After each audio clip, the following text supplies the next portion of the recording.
is another episode of Sorry for Rambling. As always, I'm Alex Kack, and I'm joined today by Dave Karpf. Dave, thank you for coming on the show. Sure, happy to be here.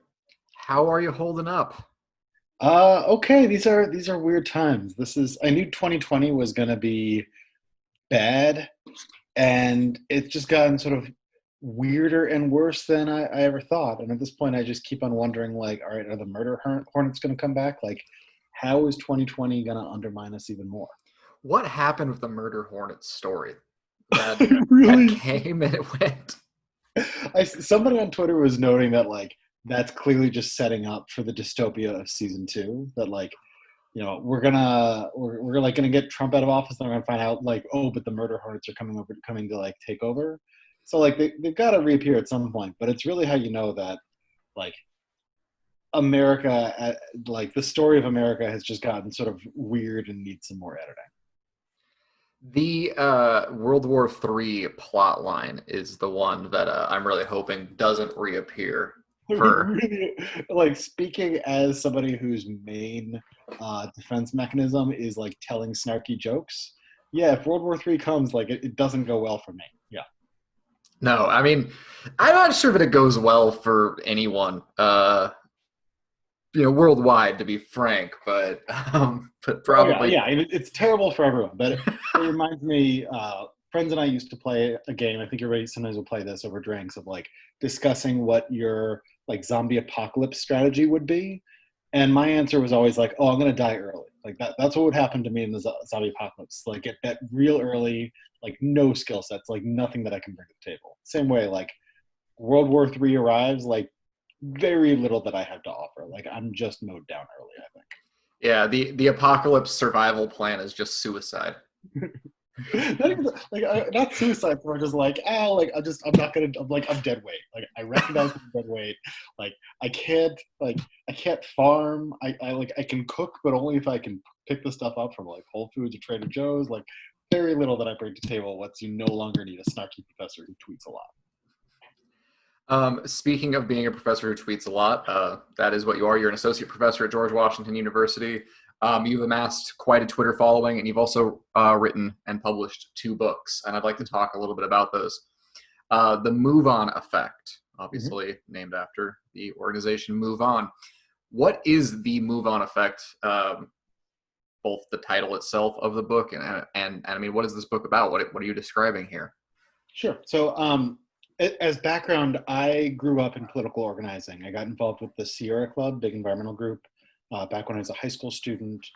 Served as their national director. Took a year off from college to serve as national director of their student-run arm. Spent 6 years on their national board of directors, and that matters for understanding the Move On effect because I started studying groups like MoveOn.org while I was in graduate school and also on the board of the Sierra Clubs. This is like 2003 through 2007, 2008.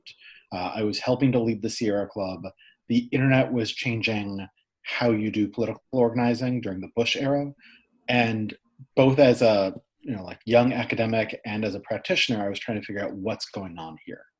And that book, which is sort of my like studying and ruminating and talking to people about what's going on here, centers on MoveOn.org and groups like MoveOn and talks about how there are a new generation of activist groups that are different than the older groups like the Sierra Club that came before them. And in particular, they're different because of how they redefine membership and how that then affects the tactics that they use. So, in particular, the Sierra Club, back when I was there, and this is still true today, to be a member of the Sierra Club means that you send them money every year. And back in the day, that meant that they would like send you a bunch of mail saying, hey, please give us money. You would write them a check, and then they would send you like a tote bag or a calendar along with magazines and a bunch of other mail. And like that's how you were involved with a group. So it was membership by mail, direct mail organizations, which is how most activist groups operated. That's how they built their membership lists from like the 1970s through 1990s, early 2000s. And the critical thing that Move On does, they start out as this digital petition saying you should censure Bill Clinton and move on. But the critical thing they do is after they have that one petition, they say, okay, everybody who signed this petition, we have their email address. So we're just going to treat them like they're members. We're going to email them again and say, let's see what we do next.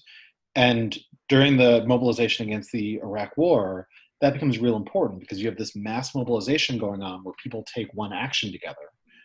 And then what you're left with is this institutional residue, this email list that you can use to recontact them and say, okay, how are we going to build a movement? What are the things that we're going to do next? And groups like Color of Change, groups like Avaz, a whole generation of groups that come up after Move On starts doing that, adopt that membership model, saying, if we have your email address, whether you've given us money or not, whether you see yourself as a member, if we got your email address, then we can organize with you, we can mobilize you, so you're a member, you're on our list.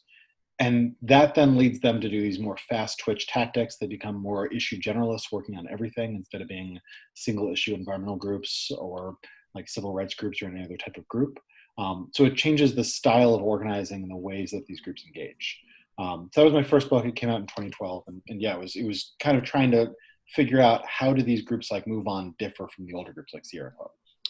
Well, and even in the 8 years since 2012, when you released this book, there's been huge changes in online organizing just in that period of time. What have you noticed? How has that landscape changed? Who are the new players? Have the old ones altered at all? Well, I mean, there's two things that I think matter most. One is there's a change in the internet where we go. I mean, the internet that I was studying when I was writing the Move On Effect, that's like the Web 2.0 era. So that's an internet of like political blogs. You know, like we've got YouTube there, but it's like political blogs, YouTube, Wikipedia, things where you are going and engaging with like an online community, but you're still basically surfing to that community. And coming up in the late, what do we call them? The aughts, like '07. What do we call before the teens? The aughts? Yeah, I mean the Bush era, the aughts, That like the late that decade, first decade of the 21st century, which if we stop talking about it, then we stop having to call it a thing.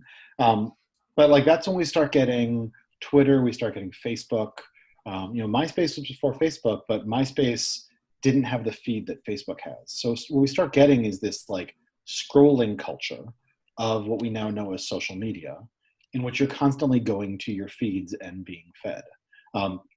And that's come to define how we engage with the internet today, where we're going to Instagram, we're going to Twitter, we're going to Facebook, and just having stuff sort of scroll past us, which leads to different types of engagement because like the hashtags that we can now use to organize and like aggregate attention, that's not a thing in the blogosphere. In the blogosphere, we're aggregating in different ways because it's a web of surfing rather than a web of social.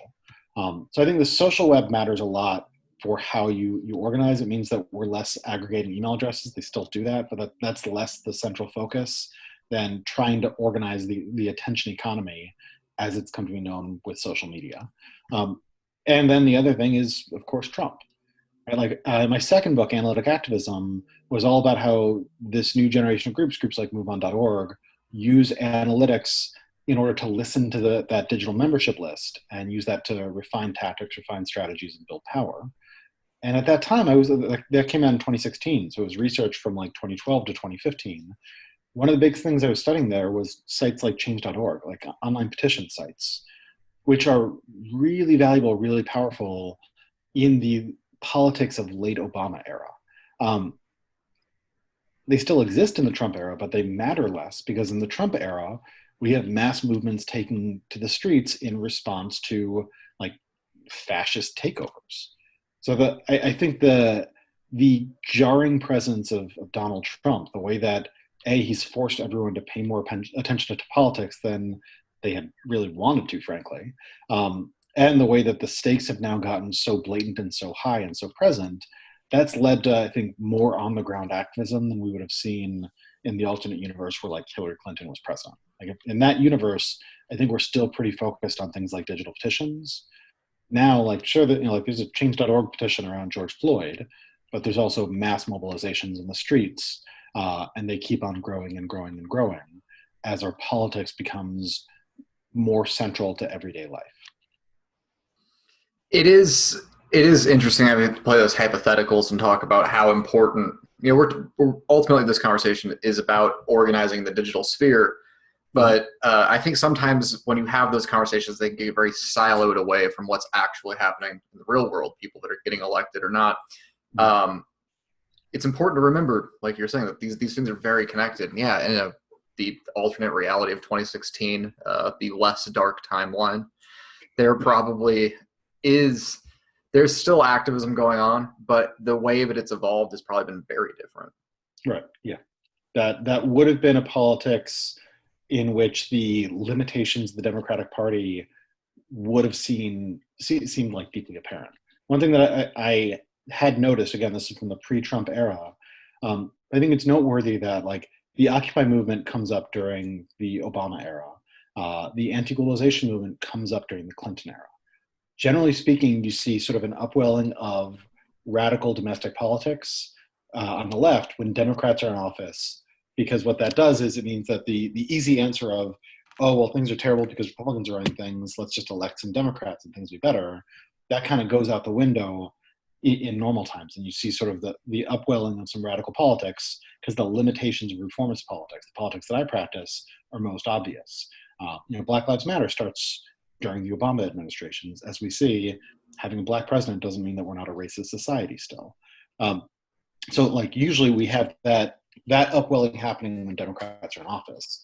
Here we're seeing that happening also during Trump, which is unusual. And I think that's because of the way that like Trump has, again, made politics so central and also made the stakes so clear and so stark that you both have the reformist call of like, let's just get Joe Biden in there and make things kind of normal again.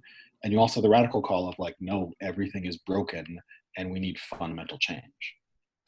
Well, and those two sides often are clashing with each other, which I think that is something that's different than, say, like you said, when Barack Obama is in office or when Bill Clinton was in office, where people in that kind of center lane of the Democratic Party might have like looked at the Battle of Seattle and been like, oh, these crazy hippies outside the WTO. Mm-hmm. But they like almost felt some sympathy, it seemed like, with them in their statements. Whereas right now, it's just iconoclastic and it is like a black and white with inside kind of what we think of as the American left or the Democratic Party itself.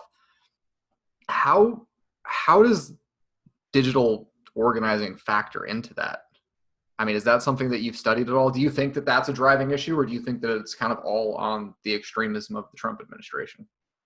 I mean, it all kind of melts together. The one thing to keep in mind is that certainly by 2020, I would say that this is true even back in like 2010, digital organizing is just organizing. Like all organizing has used the communications media available to you in order to innovate new tactics, build new strategies, and try to change the world and build power. Today, we've got digital tools for that.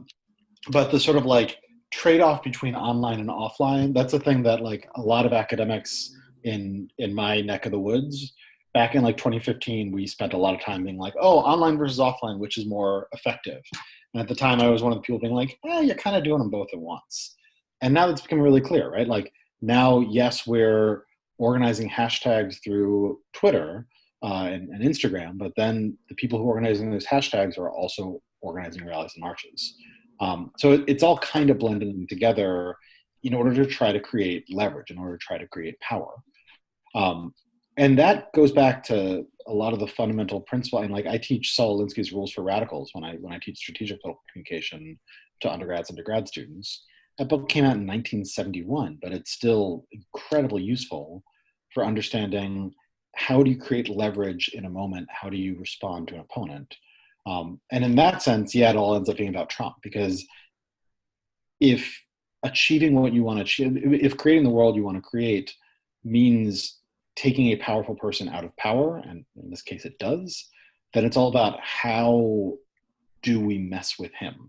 Or how do we limit his effectiveness? How do we put him off balance so that we can limit his the harm he can do now and then get him out of office later and try to build different politics. So like in that sense, yeah, if we're imagining like this world versus the world in which a Hillary Clinton had won, like that's a world in which you have very different targets that you're fighting against. That's then going to lead to different, like we'll probably have fewer big marches in the Hillary Clinton part of the multiverse. But we still have digital tactics because we're still trying to figure out how do you build leverage? How do you, like, we'd be like fighting to get a better Paris Agreement rather than fighting to remember that there was a Paris Agreement that we dropped out I'm curious about how the and actually, I guess I almost did it again. I want to catch myself here. I almost said digital organizing again, Sure. Yeah. which is a weird thing. It's like I'm dating myself, but like I'm a millennial, I'm not that old. But and you're absolutely right. I mean, these are, you mentioned MySpace earlier. I remember using that to mobilize a counter protest when I was like 16. Mhm. So we've been using these tools for like a very long time now. Mhm.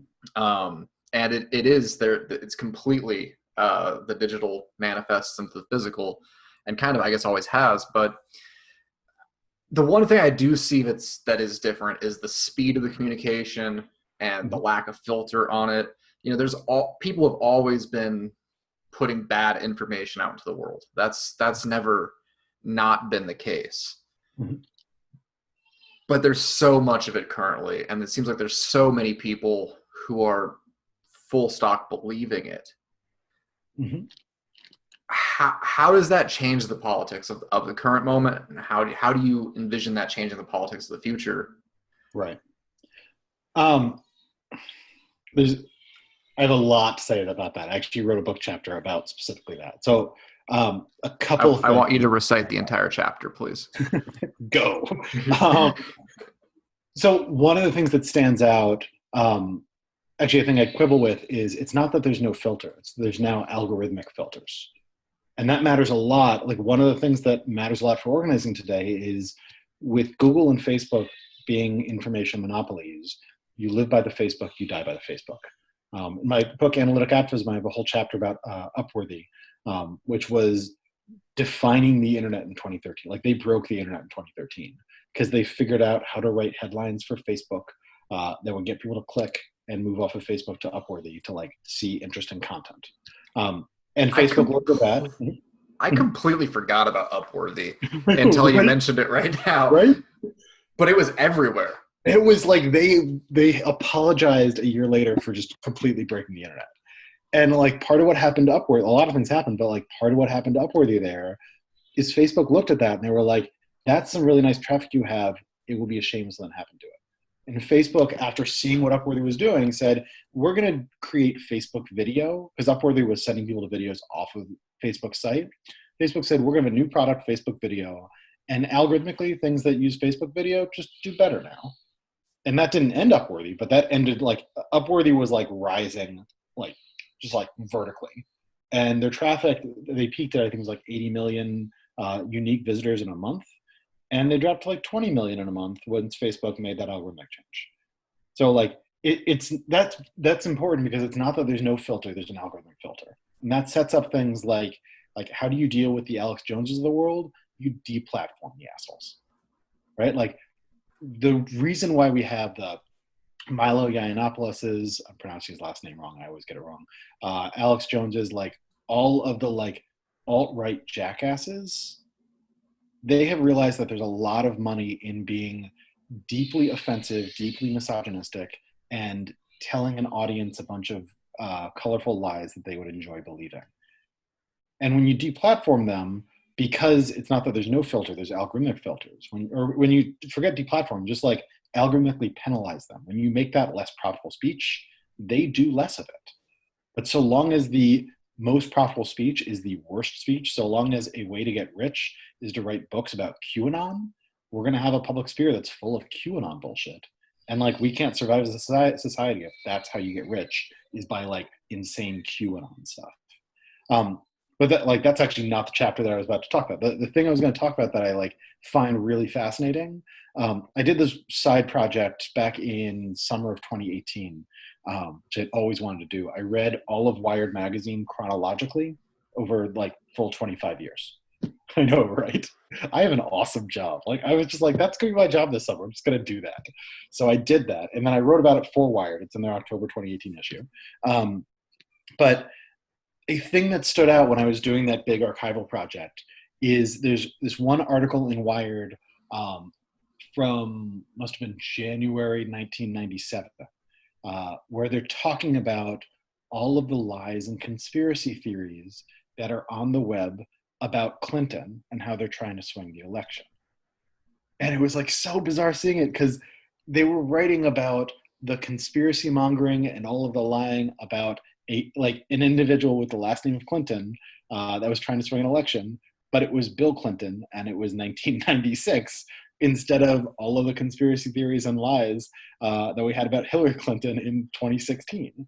And so I wrote a quick piece just sort of comparing the information environment of the internet of the mid-90s to the information environment of 2016. And one thing that's real clear is while you could create a website with a bunch of conspiracy theories about Bill Clinton in 1996, like that was a thing that got spread through like email forwarding chains. Like in order to reach those websites, somebody had to like send you a link and you click on the website and say like, okay, sure, I'm going to believe that Bill Clinton has syphilis because somebody on the internet said so. Whereas in 2016, again, because of algorithmic filtering, you have these like fake news websites that were established by Macedonian teams because they realized they could make money off of it, and also by like an info operation of like the GRU that figure out, okay, if we can come up with the right headlines, we can spread lies. And this can give us money, this can give us power. And it can spread so well because, again, in 2016, we're living by the Facebook and dying by the Facebook. So like, it's not even that the internet is making all information spread faster. It's that the internet of 2016 actually has a bunch of things that make it worse than the internet of 1996. And I think that's important because that means like we can play a stronger role in figuring out what is the internet of 2024 going to look like. Like the reason why the internet is dominated by Google and Facebook is because our regulators refuse to regulate them, and monopolies continue to get more monopolistic if you never actually intercede in doing anything. But like if we had a government that regulated again, we could do something about that and have a better internet. You know, there's an interesting thread that I feel like I see that kind of touches on multiple points what you said, which and it's something I've observed, which is that a lot of this stuff starts to rise in vacuums. Mm-hmm. And there's two examples that to me really stood out there, and I kind of want to know what you think about these ideas. But the first is when you're talking about Alex Jones, mm-hmm. and QAnon and some of these different things. Really, Jones is a kind of a central figure in my thought here. Where, I mean, Americans have always been, I mean, people have always been conspiratorially minded, and there's always been a large audience specifically in this country for that type of stuff. Mm-hmm. But what we see is very different, say, from the 90s to the early 2000s till now. And Jones was a figure in all of this, going back, 30 years now almost. But his role changed a lot as that media market kind of changed.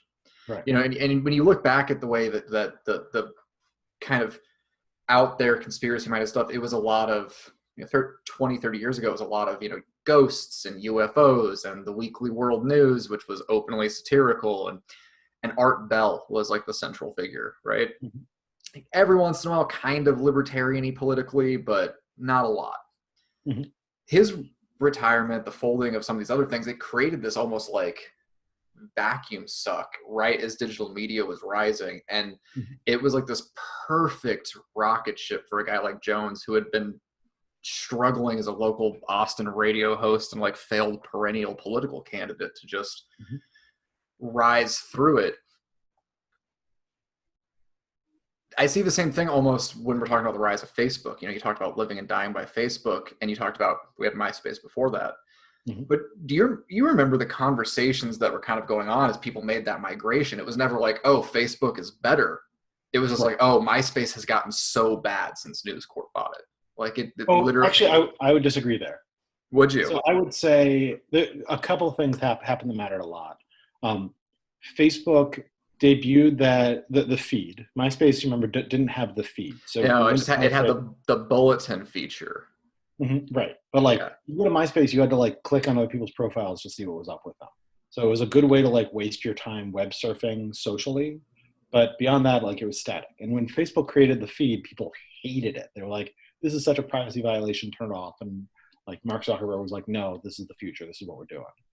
So that mattered because after people got over it, that was social media streaming as we know it now. Yeah. But Facebook also, importantly, opened up their API so that you could build stuff for Facebook and on Facebook. Like I remember I was in grad school, and so I had a MySpace page, I had a Facebook page. Facebook was like for college undergrads, basically. So while I had it, I wasn't really using it. Um, and then MySpace, like, yeah, it turned junky, and they did a terrible job of dealing with like spammers. So I would get like 30 MySpace messages a day, and it was all spam. So that was a problem for MySpace. But I remember specifically my best friend in graduate school went and started doing field research in Egypt. So he's out, like he's like off the continent for a year. And Facebook opens up the API, and there was this little game called Zombies, which you could do basically nothing in Facebook Zombies. You could visit your friend's page if they had zombies too, and click a button, and it would zombie fight them, and it would tell you whether you won or they lost or they won. And once you did that enough, you would like level up and have like a different zombie. And that was it. Like the most basic game, there's like really nothing going on there. But like that was how he and I stayed in touch for a year. So every day zombie fighting each other, and then writing on each other's like Facebook wall about like, haha, I zombie beat you today. And that was then a thing that you could do on Facebook that you couldn't do on MySpace. So like, yeah, MySpace like started to suck once Rupert Murdoch bought it. Haha, take that, dude. But like that adding a dimension of what you could do in, and then adding the feed so that it became people's media diet, like that ended up, I think, helping to define, like helping make Facebook fundamentally different than MySpace was. Because before that, like, and there was Friendster before MySpace. Like MySpace was Friendster with bands, and then Facebook was like MySpace for like Ivy League kids. And if it had just been that, then there would have been no point. But then they added games. They, you know, like I didn't play Farmville, but like Farmville mattered a lot because then people were wasting time in Facebook in a way they never would have in MySpace. And it's almost like they were doing releasing a similar product for towards drastically different ends. I feel like, because you mentioned Friendster. I remember Makeout Club was like the other like hip alternative one. Do you remember that? I was not hip or alternative enough to know about Makeout Club. Nope. I mean, it was a lot of it was message board driven, but it was basically more like music creative focused. It was almost like proto Tumblr, if you will. And I think it just finally died in the last couple of years. I think there was like this small community of like 30 remaining like 40-year-olds trying to keep it alive. Mm-hmm. But it was, for me, MySpace was like, it's like that guy Tom looked at it, was like, we can take what we've got on Friendster and we can take the like hipster side of this other one that's kind of underground, smash those together, and we've got a real product. And that's what it was. It almost feels like Zuckerberg looked at that, though. It was like, we can commercialize this. And where a lot of what was going on in MySpace for outreach was oftentimes like, go see this show, this indie film is playing over here. It was a lot of like event calendars and stuff. Everything on Facebook was kind of, build something to keep people here. Yeah. And obviously the rise of smartphones like dramatically increases that. But that changes, I think, a lot how people use them to organize politically and to disseminate information. You think of MySpace, like I talked about using it to organize a rally. Mm-hmm. Barack Obama's team used it a lot to drive a bit of fundraising, but mainly to get people out knocking doors and stuff. Right. That's drastically different than what they did in 2012 with Facebook. Right. Yeah. Or 2016.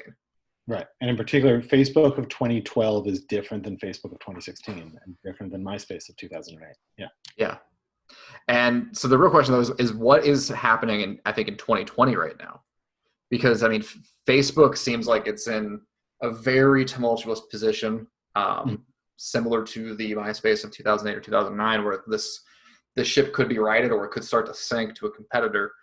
Mm-hmm. So the thing is, Facebook cannot sink to a competitor unless regulators get involved, because Facebook just buys its competitors. And that matters a lot, because the reason why, at least, I mean, as far as I can tell, the reason Mark Zuckerberg is so cozy with Donald Trump and is unwilling, like, Donald Trump is constantly saying stuff both on Twitter and Facebook, and it violates both of their terms of service. Twitter is now like putting on their like big platform pants and saying, okay, we're at least going to slap a label on that saying that is misinformation. And Facebook is like, oh, look at that. We missed it. We didn't see anything. And then coming up with some weird pie in the sky explanation for why like it's important for people to see this disinformation.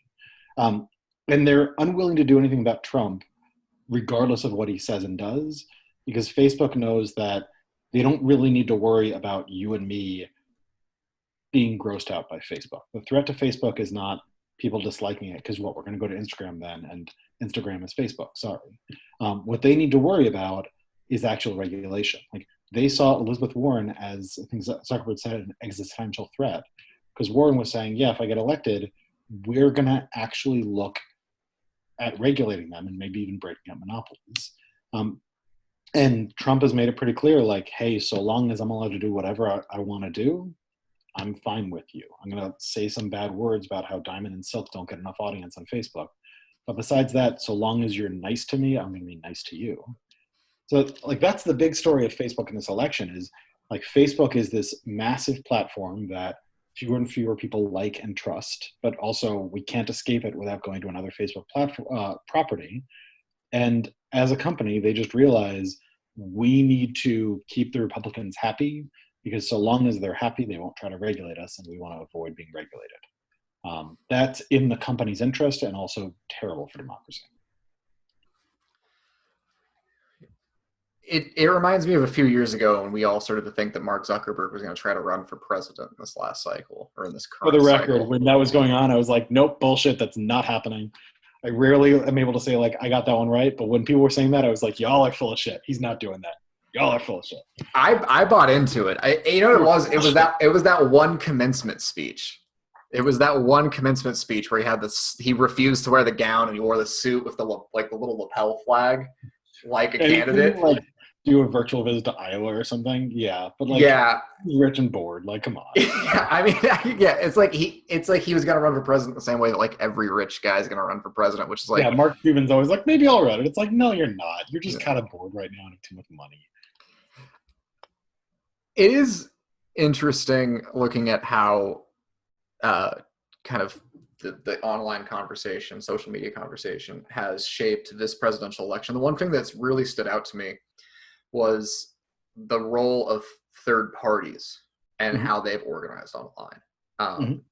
Because that was 20 years ago, that was like the big conversation. Like that, it was, figuring out how to use the internet's what basically helped get Jesse Ventura into office in Minnesota. And all of a sudden you had Democrats and Republicans in 2004, like using that same playbook that he used. And then it just stopped. And it's like never really come back. This year, there was a lot of conversation about that. It felt like, again, where it was like, oh, who's going to run, outside of the main two parties, and how are they going to build this momentum online? And Ventura's name came up again. Now it's already fizzled out. It's already done. Yeah. Do you see there being a possibility for these conversations to drive other movements, or? So let's make a distinction. And here I need to put on he has a PhD in political science hat. Just like lay down the law a little bit. There's a term in political science called Duverger's law. There's even t-shirts that say Duverger : it's the law. But Duverger's law says that the number of viable parties you'll have in any democracy is like the number of seats available plus one. So like if you want multiple parties in the United States, you have to change the US electoral system.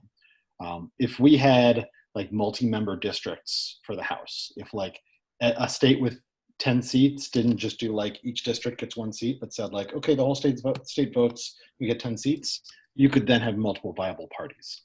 But so long as it's one seat per district and a presidency with only one president, you're always going to winnow towards two viable parties. That's like the way it is across the world. Duverger, it's the law. I think the reason why the third party talk fizzled so quick this time, I think we tend to see more third party talk when the stakes seem and feel lower. So like one of the defining political moments in my life as an activist, I mentioned I ran the Sierra Club student run arm. That was in 1999. I come back to campus. I was a student at Oberlin College. So I come back in fall 2000 in Ohio, like the swingiest swing state back then. And I see all the Nader tablers, and I was like, fuck no. So I was one of the organizers for the Gore campaign on Oberlin's campus. People were calling me a corporate shill to my face, which was great. Totally loved that. Because like being a Gore supporter at Oberlin meant that you were like pretty conservative for Oberlin. But that third party talk in 2000 was based around the premise of, after 8 years of Clinton's DLC centrism and Gore looking like a continuation of that, Is there really a difference between Al Gore and George Bush? If you think that there isn't, then let's go with Nader. And we see a bit of that with Jill Stein and the Green Party in 2016. Now, like, if you're supporting the Green Party in 2020, it means that you're just a diehard who never ever would have voted for a Democrat. Because if in 2020 you're looking at the two candidates and saying there's really not that much difference between Joe Biden and Donald Trump, then like there's just no reaching to you. There's just no reaching you. And like the instinct, there was that moment when Justin Amash was talking about running third party, and then people kind of took him aside and said like that could affect the outcome of the election because it could affect Michigan. The fuck are you thinking? The stakes are too high. And pretty much immediately he was like, okay, never mind. I didn't mean that. Because the stakes, since they're so clear right now, that won't matter for third parties. Now that's different than movements, right? Because movements aren't defined by who gets elected to the presidency or who gets elected to Congress. Movements try to pressure politics in all sorts of ways from the outside. So I think the internet has been very important for the Black Lives Matter movement taking yet more steps. It starts 2014, 2015, but we're now seeing this resurgence of it as racist cops keep on killing unarmed Black people. And that movement is growing and becoming more powerful. And we're now seeing concepts like defund the police that 2 years ago, like I hadn't heard that term before. Now I'm hearing it, and it's part of the real conversation. And if Dems are elected, that's actually going to, I think, be a real policy platform. We're seeing cities passing resolutions right now that were unthinkable because of the power of movements. So I think the internet has been really useful for giving them tools, but if they try to use it as a third party, particularly for national politics, it's just never going to go anywhere, ever. It is interesting, I think, how those things have changed. The Green New Deal is another example of that. The Green New Deal didn't start with Ocasio-Cortez. It was, frankly, Jill Stein was running on it in 2012. It was a slogan in the Green Party for quite a while. It literally is in the name, right? But it became a democratic staple. Defund the police has existed for decades in abolitionist circles and in a lot of like Marxist theory groups and yada yada yada. Certainly not in the mainstream of American discourse yet. There it is. Yeah. The one thing I'm seeing online is how the conversations are being affected left versus right. Is on the left, it seems like a lot of these concepts are coming in from existing, maybe more legitimate political movements or thoughts. There's maybe not power or groundswell behind them to have ever like truly mattered in an electoral sense, but there's been a lot of academic thought behind it. They're well thought out, rationalized. There's been people advocating for it for a while. And in some way it's grounded in some type of realistic like policy proposal, even if it's outside of kind of the normal liberal Western politics. That's not what's happening, it feels like, on the right. Mm-hmm. I guess you could say, this whole paleoconservative movement has been going on for decades, but so much of the information and dissemination seems to be just like buzzwords and slogans that come out as they come out, just generating like the most extreme and often conspiratorial thing possible. Why is that? Why are those two silos behaving so differently, you think, on the internet? So as a professor, I always need to recommend a reading. This guy, Alexander Hertel Fernandez. I need to look up the name of his book while we talk. He's a professor at Columbia. He's written a couple books that are excellent. The one to look at is, well, actually both of them are good. State Capture is probably the one to look at. State Capture, How Conservative Activists, Big Businesses, and Wealthy Donors Reshaped American States and the Nation. That is a study of the Koch network. Because the way that, at least at the state level, conservatives, you're right, aren't coming up with ideas that are being fashioned in the normal way by like policy experts and engaging with movements and like developing rational ideas. But they're not coming out of nowhere, and they're not coming out of like a random conspiracy theorist most of the time. They're coming through these networks of conservative power where they come up with sample legislation that is more extreme every cycle, and they hand it to a bunch of state legislators who are Koch-supported, Koch-funded. And then those legislators try to distinguish themselves within the network by getting that random stuff passed. And that's how they had the constant drive to like more and more extreme pro-gun legislation, more and more extreme anti-abortion legislation, more and more extreme, like let's defund the entire government, even though we run the government legislation, is all of that is just getting shipped through a pipeline of the Kochs. Now, there are a couple other conservative networks too. It's not just the Kochs anymore because there's some infighting on the right. But the network structure of the right looks different than the network structure of the left. The network structure of the Republican Party is different than the network structure of the Democratic Party. And in a lot of ways, I think it's useful to keep in mind that the job of conservative movements is, in some important ways, I think, a lot easier than the job of progressive movements. The job of conservative movements is we have a general theme of let's not change things, and then a subtext of let's remove regulations so that rich people can make more money. And it's pretty easy to fund a movement whose pitch is, hey, give us a lot of money and we'll help you make more money. Right? Like the Koch brothers fund movements that take regulations off of Koch businesses so they can make more money that they can then reinvest. Whereas on the left movements are basically saying, let's try to make society less racist. Let's try to make society more fair. Let's try to address and redress deep harms and deep inequalities over time. And, you know, like, dear rich people, we need some funding for this, even though we're also going to point out that you yourselves are part of the problem. That's a harder pitch. That's a harder challenge, like a harder hurdle to go above. Saying like, government is the problem, not the solution, is a really easy slogan that Reagan was using and they've used ever since. It turns out that when you do that, you end up not having enough inspectors for your meat and you're not able to like produce enough masks to fight COVID. So like it ends up being terrible governance, but it's really easy messaging.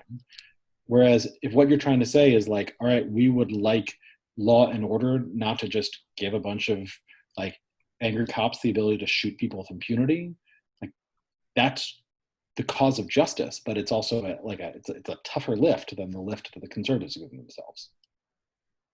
I think you're absolutely right. I mean, there is, end of the day, especially in electoral politics, there is a language war that the left has been losing for decades, solely because of that.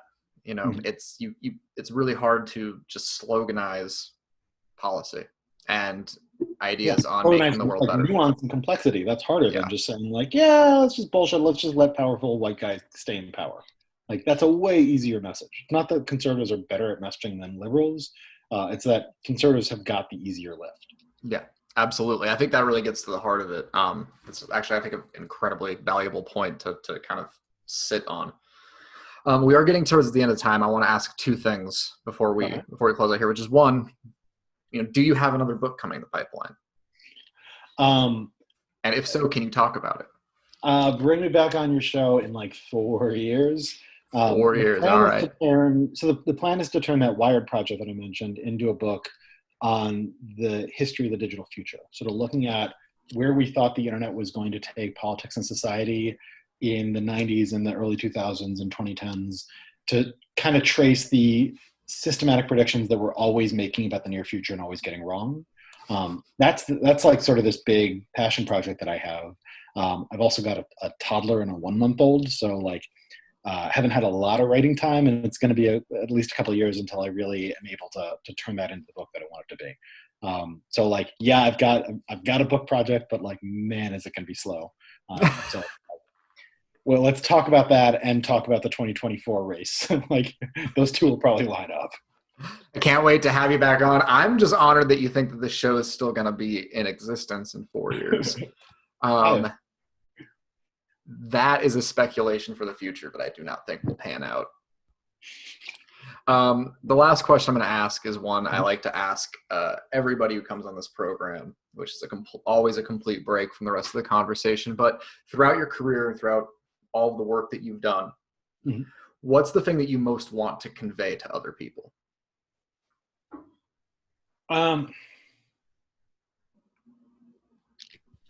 So I started as an organizer and then moved into academia and have tried in all my work to make sure that my research is helping activists be more, like the activists that I agree with, be more effective in their work. The thing that I most try to make sure my students learn and anybody learns who spends time with me. So I think the theme is that the most effective organizing is organizing that is not just expressing the world you want to create, but is also creating pressure against your opponents. I was thinking about this a lot just this past week after the Trump rally in Tulsa, where a bunch of TikTokers really effectively messed with Trump. And like I looked at that and I did a little Twitter Twitter thread about it because I was like, that is a fundamentally awesome tactic. Not because, oh look, TikTok is magic for politics. Like I don't think TikTok is necessarily more powerful for politics than on any of the other platforms that we have, but because it was so well located in like, this is Brad Parscale's weakness, this is Donald Trump's weakness, and like they are just going to amplify it so the tactic works better, and they're going to lose their shit afterwards. And like I'm dating myself here, but there's this old Ani DeFranco album with quotes from Utah Phillips. And like I remember listening to this all the time in high school when I was getting into organizing. And there's this Utah Phillips line about organizing in it that like you got to mess with people day and night. And like that is like the thing that I would say to any listeners is like in the fight for justice, like you've got to mess with people day and night. Like you got to not just think about like what do we want and how we're going to get it, but also like who are we fighting against and how do we make them uncomfortable? How do we mess with them day and night? Because when you do that effectively, it's a lot of fun and it's also, I think, yields the greatest rewards. I couldn't possibly agree more on that point. Well, Dave, thank you so much for coming on the show. Again, the books are Analytic Activism and The Move On Effect. We'll post links so you can find those for purchase or download or however you get your reading materials these days in this digital age. Dave, thanks again for coming on. Thanks for having me.